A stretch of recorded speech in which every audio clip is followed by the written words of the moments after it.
Hello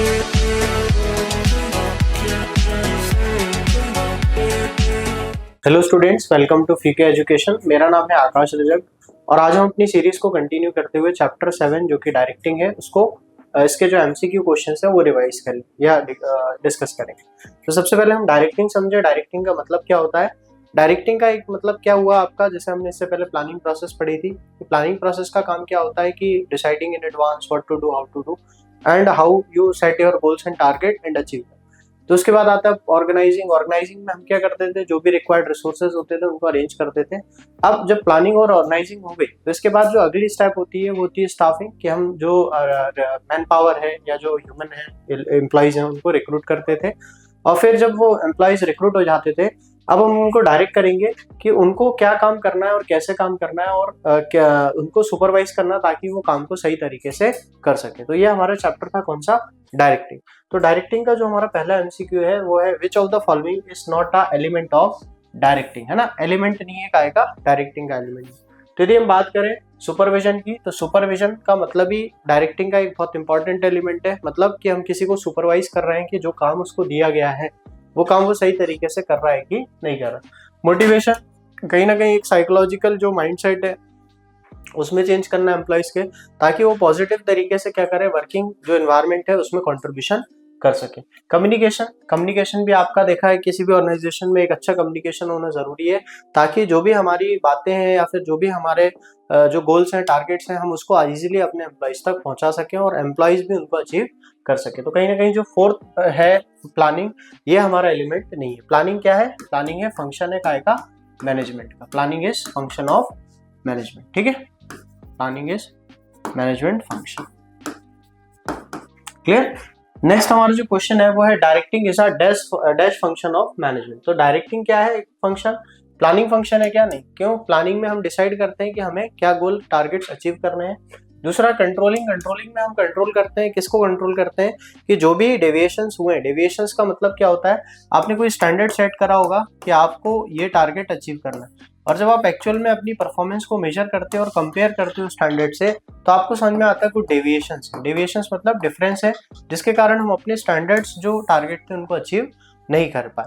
तो ये कहीं ना कहीं हम किस प्रोसेस में करते हैं? कंट्रोलिंग प्रोसेस में करते हैं। तो ये भी ऑप्शन नहीं होगा। फिर आता है स्टाफिंग। स्टाफिंग में हमने देखा मैन पावर रिक्रूटमेंट का जो काम होता है। तो कहीं ना कहीं डायरेक्टिंग क्या है? एक एग्जीक्यूटिव फंक्शन है। एग्जीक्यूटिव मतलब जो कहीं ना कहीं वर्क कराती है या वर्क को डायरेक्ट करती है, किसकी तरफ? एम्प्लॉयज की तरफ, कि एम्प्लॉयज को क्या काम करना है, कैसे करना है, कितना उनका गोल होगा, टारगेट होगा, और उनको सुपरवाइज करना कि वो काम सही तरीके से कर रहे हैं कि नहीं कर रहे। नेक्स्ट हमारा जो क्वेश्चन है, the process of guiding and supervising the efforts of subordinate is known as, है ना। अब यदि आप देखिए सुपरवाइज कर रहे हैं, है ना, तो सुपरवाइज करने का मतलब क्या होता है? सुपरवाइज का मतलब होता है टू सी फ्रॉम अबव। मतलब कि आप क्या कर रहे हो, ऊपर से देख रहे हो कि जो वर्क है वो वर्क प्रॉपरली हो रहा है कि नहीं हो रहा। मतलब आप एक तरीके से क्या कर रहे हो, एक आई रख रहे हो, मतलब कॉन्टेक्ट रख रहे हो, देख रहे हो कि जो एम्प्लॉयज को काम दिया गया है वो प्रॉपरली वर्क को कर रहे हैं कि नहीं कर रहे हैं। तो the process of guiding and supervising the effort subordinates of subordinates, है ना। अब देखिए दो चीजें होती है, एक होती है सुपीरियर, हमने काफी बार डिस्कस किया है। सुपीरियर का मतलब जो एम्प्लॉयर होता है उसको हम क्या बोलते हैं?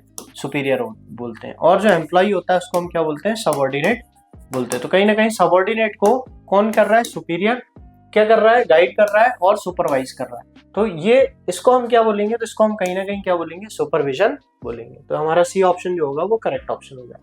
नेक्स्ट है which of the following is a financial incentive. देखिए यहाँ पे इंसेंटिव का मतलब क्या होता है? इंसेंटिव का मतलब एक तरीके से जो आपको सैलरी या वेजेस मिल रही है, उस सैलरी वेजेस के अलावा आपको जो एक्स्ट्रा बोनस वगैरह या फिर किसी भी तरीके की चीजें कंपनी प्रोवाइड करती है। और फाइनेंशियल से रिलेटेड मतलब है काय से रिलेटेड? मनी से रिलेटेड। तो जो मनी का एक इंसेंटिव आपको दिया जाता है अबव योर सैलरी, एक्स्ट्रा आपके above after from your salary, उसको हम क्या बोलते हैं?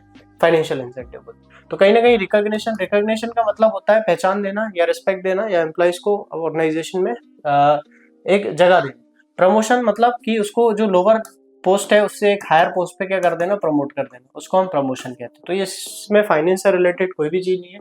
जॉब सिक्योरिटी का मतलब क्या होता है?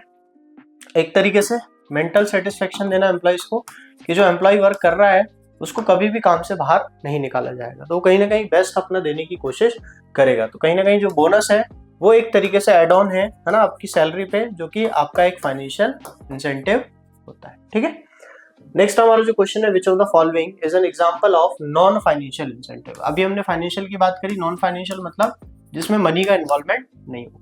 तो मनी का इन्वॉल्वमेंट किस में होगा किस में नहीं होगा? यदि हम बोनस की बात करें तो इसमें मनी इन्वॉल्व होगा, तो ये हमारा ऑप्शन नहीं होगा।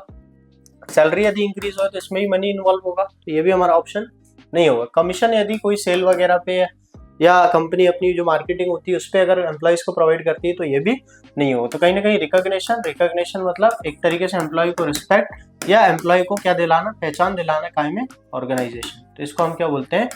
रिकॉग्निशन देना, है ना। तो ये हमारा नॉन फाइनेंशियल इंसेंटिव होगा। नेक्स्ट हमारा क्वेश्चन है मोटिवेशन मीन्स। अब मोटिवेशन का मतलब क्या होता है? हम जैसे अक्सर देखते हैं कि मोटिवेशन मतलब क्या होता है, कि मोटिवेशन मतलब कि हमारा एक पॉजिटिव एटीट्यूड, जो भी हम अपना काम कर रहे हैं या जो वर्क हमें मिला हुआ है उसकी तरफ हम क्या एक पॉजिटिव थिंकिंग के साथ आगे बढ़ रहे हैं। तो कहीं ना कहीं इन्फ्लुएंसिंग एम्प्लॉइज, तो ये तो लीडर का काम होता है कि वो अपने एम्प्लॉइज को क्या करे? इन्फ्लुएंस करे। ठीक है, इंस्पायरिंग एम्प्लॉइज टू वर्क, है ना। फोर्सिंग वर्ड नहीं आएगा, तो ये ऑप्शन कटे आएगा। कंट्रोलिंग एम्प्लॉइज एक्शंस है, इसको भी कंट्रोलिंग को भी नहीं कहेंगे। तो कहीं ना कहीं जब हम इंस्पायर करते हैं एम्प्लॉइज को, है ना, इंस्पायर मीन्स एक तरीके से पॉजिटिव चीज होनी चाहिए। पॉजिटिव मतलब आप फोर्सफुली उसको क्या नहीं करो, फोर्सफुली आप उस पर बर्डन क्रिएट ना करो। आप क्या करो? वॉलंटरी, वो अपनी इच्छा से क्या करे? आपकी बात सुने और आपकी बात सुन के क्या हो जाए? मोटिवेट हो जाए। इसी को हम क्या बोलेंगे? मोटिवेशन बोलेंगे। तो हमारा जो ऑप्शन बी होगा, इंस्पायरिंग एम्प्लॉइज टू वर्क, ये हमारा करेक्ट ऑप्शन होगा। नेक्स्ट जो हमारा क्वेश्चन है, which type of communication flows from subordinates to superior, है ना। अब देखिए यहाँ पे क्या होता है, जैसे ये एम्प्लॉयर है ना, ये एम्प्लॉयर को हम क्या बोलते हैं? एम्प्लॉयर को हम बोलते हैं सुपीरियर, और ये आपका एम्प्लॉय है ना, ये आपका एम्प्लॉय है। ये एम्प्लॉय जो हो जाएगा इसको हम बोलेंगे क्या? सबऑर्डिनेट। तो ये जो एम्प्लॉय, जब एम्प्लॉय को किसी तरीके का कम्युनिकेशन करेगा, इसको हम बोलते हैं कौन सा कम्युनिकेशन? Downward communication. अब जब यही प्रोसेस रिवर्स हो जाएगी, नीचे से ऊपर जाएगा कम्युनिकेशन, तो इसको बोलेंगे कौन सा कम्युनिकेशन? Upward communication. क्लियर? अब यदि दो एम्प्लॉय आपस में एक दूसरे से क्या करें? कम्युनिकेट करें एक ही लेवल पे, तो इसको हम बोल देंगे कौन सा कम्युनिकेशन? Horizontal communication. और अब एम्प्लॉय किसी भी लेवल पे किसी से भी कम्युनिकेट करेंगे तो इसको हम बोलते हैं ग्रेपवाइन या इनफॉर्मल कम्युनिकेशन। तो कहीं ना कहीं हमारा जो ऑप्शन है अपवर्ड कम्युनिकेशन, यही फ्लो होता है किससे? सबऑर्डिनेट से किसको? सुपीरियर को। तो हमारा जो ऑप्शन सी होगा अपवर्ड कम्युनिकेशन, ये करेक्ट ऑप्शन हो जाएगा। नेक्स्ट हमारा क्वेश्चन है, a good leader must have. अब गुड लीडर के लिए क्या होना चाहिए? एक तो उसका फिजिकल अपीयरेंस होना चाहिए, है ना, क्योंकि सिंपल है, अगर कोई लीडर ऐसा है जिसको देख के ही किसी को मोटिवेशन नहीं आ रहा है या उसकी बात ही नहीं सुने, तो कहीं ना कहीं उसको एक इस तरीके का फिजिकल अपीयरेंस होना चाहिए कि लोग उसको देखें और उसकी बातों से क्या हुए? मैनिपुलेट या फिर एक तरीके से अट्रैक्ट हुए और वो उसकी बातें सुने। तो वो हमारे लिए एक फीचर होगा का लीडर। दूसरा, इंटेलिजेंस होना चाहिए, ये भी सही है। कम्युनिकेशन स्किल्स ओनली, ये भी सही है। तो कहीं ना कहीं हमारे जो तीनों ऑप्शन है, मतलब एक जो लीडर हो वो दिखने में भी सही हो, उसका IQ इंटेलिजेंस लेवल जो है वो भी अच्छा हो, और वो कम्युनिकेशन उसकी स्किल भी क्या हो? अच्छी हो, ताकि वो जो भी उसके इन्फ्लुएंसर्स होंगे उनको इन्फ्लुएंस कर सके। नेक्स्ट हमारा क्वेश्चन है, the informal communication network in an organization is called, है ना। देखिए, एक होता है फॉर्मल का मतलब होता है जब हम ऑफिशियली किसी तरीके से कम्युनिकेट करते हैं ऑर्गेनाइजेशन। ऑफिशियली मतलब कि हम जो एक एम्प्लॉयर और एम्प्लॉय आपस में कम्युनिकेट करेंगे, बॉस और एम्प्लॉय जो कम्युनिकेट करेंगे, उसको हम फॉर्मल कम्युनिकेशन। मगर जब इनफॉर्मल की बात होती है तो इनफॉर्मल अपने आप ही फॉर्मल से क्रिएट हो जाता है। यहाँ पे हमारा जो डिस्कशन होगा वो एक तरीके का फ्रेंडली होगा। यहाँ पे हम वर्क जो एनवायरनमेंट होगा उससे बाहर निकल के हमारा जो फैमिली वगैरह और सारी फ्रेंडली वगैरह जो बातें होंगी वो सारी शेयर वगैरह करते हैं। तो कहीं ना कहीं जो हमारा इनफॉर्मल कम्युनिकेशन है इसको हम क्या बोलते हैं? ग्रेपवाइन कम्युनिकेशन भी बोलते हैं। ठीक है, तो ये हमारा ऑप्शन सी जो होगा वो करेक्ट ऑप्शन हो जाएगा। The informal network in an organization is called as what? Grapevine communication. Last जो हमारा क्वेश्चन है, which of the following is not a leadership style. अब यहाँ पे वो पूछ रहा नहीं है ना लीडरशिप स्टाइल। तो ऑटोक्रेटिक होता है। ऑटोक्रेटिक का मतलब है वो जो बात बोलेगा या लीडर जो डिसाइड करेगा वही चीज फॉलो होगी, तो इसको बोलते हैं ऑटोक्रेटिक। दूसरा होता है डेमोक्रेटिक में जो लीडर होगा वो एम्प्लॉय से भी बात करेगा, है ना, और जो भी सजेशंस होंगे उनको वेलकम करेगा और उस हिसाब से क्या करेगा? डिसीजंस लेगा। फिर आता है लेजिस्फेयर मतलब फ्री राइन, जिसको हम बोलते हैं कि कोई भी किसी से भी आराम से डिस्कशन करके और कोई कंक्लूजन पे आ सकता है। तो कहीं ना कहीं जो हमारा स्ट्रेटेजिक है ये लीडरशिप का टाइप नहीं है या स्टाइल नहीं। तो ये हमारे टोटल 10 MCQ क्वेश्चंस थे जो कि आपके चैप्टर डायरेक्टिंग से रिलेटेड इंपॉर्टेंट क्वेश्चंस हैं आपके एग्जाम्स के लिए।